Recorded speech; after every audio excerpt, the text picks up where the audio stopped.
Issei Sagawa was born on April 26, 1949. And for as long as he can remember, he possessed cannibalistic urges to eat human flesh. With fondness, he remembered seeking out fairy tales that involved human cannibalism. His favorite was Hansel and Gretel. When he discusses his crime, it's as if he believes it's the most natural thing in the world. He even recalls noticing classmates' thighs in the first grade and thinking how delicious it looked, equating it with what most people would call sexual desire. Where other people dreamed of the touch of a beautiful woman, Sagawa dreamed of eating them. He has no reasoning behind his cannibalistic urges. And no one who doesn't share his exact impulses would be able to understand. Although Sagawa once attempted to see a psychiatrist for his urges at age 15, he found it unhelpful and retreated further into his isolated psyche. Then, in 1981, after repressing his fetish for 32 years, he finally acted on them. Issei Sagawa had moved to Paris to study literature at the Sorbonne, a public research university. Once there, he said, his cannibalistic urges took over. He started bringing home a prostitute every night while fantasizing about shooting them from behind. It became less about wanting to eat them and more an obsession with the idea of simply killing a girl. Eventually, he found the perfect victim. Renée Hartevelt was a Dutch student studying with Sagawa at the Sorbonne. Over time, Sagawa struck up a friendship with her, occasionally inviting her to his home for dinner. He attempted to kill her once before actually murdering her. The first time, the gun misfired when her back was turned, though most would take this as a sign to give up.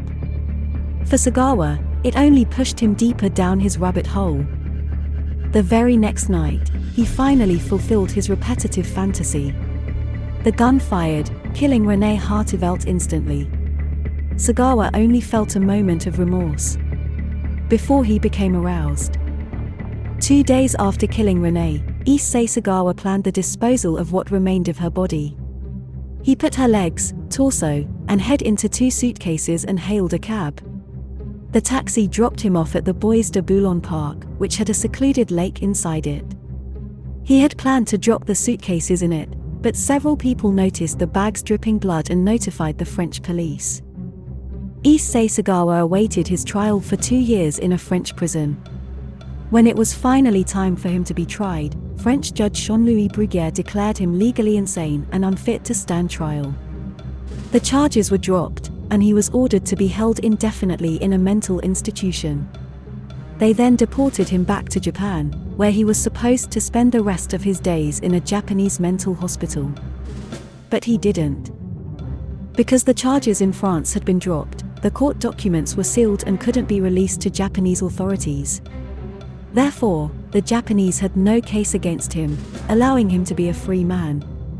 On August 12, 1986, he checked himself out of the Matsuzawa Psychiatric Hospital in Tokyo and he has been free ever since. Today, Issei Sagawa walks the streets of Tokyo, free to do as he pleases. He has effectively made a living off his crime in the years since, appearing on numerous talk shows and writing novels that graphically depict killing and eating Hartevelt. He has even starred in softcore porn reenactments where he bites actors. Throughout his life, he has been chillingly unrepentant. The 72-year-old is currently living with his brother in Tokyo. I wonder if he will taste the flesh of another woman before he passes. One thing is for sure, I wouldn't want to find myself in a dark alley with this creep. Be careful dating out there. Some fetishes are deadly. Please click the subscribe button so you can keep up to date with my channel. Thanks for watching and take care.